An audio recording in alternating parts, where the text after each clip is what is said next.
post nyo po ni Engineer Bryce Hernandez na nakapost po online and it seems kinoconnect po kayong dalawa. Is there a connection? There's no connection. More importantly, I think that's a yearbook.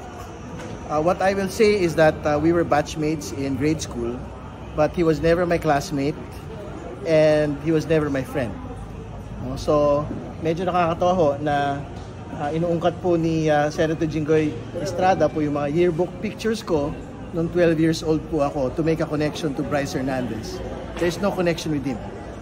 So I think that needs to be pointed out because more importantly, the more important pictures would be the pictures of him with Engineer Henry Alcantara, Yusek Bernardo.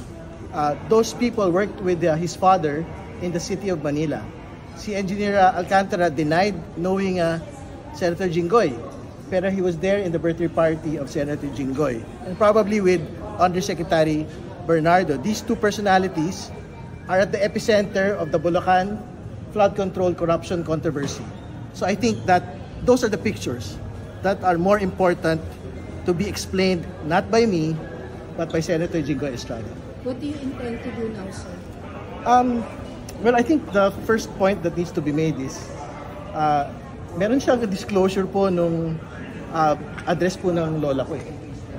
Doon po sa akin po nga yearbook pictures. No? I think that needs to be resolved.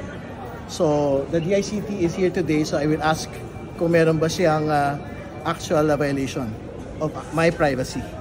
No? Dito po sa paglalabas ng aking 12-year-old picture. No?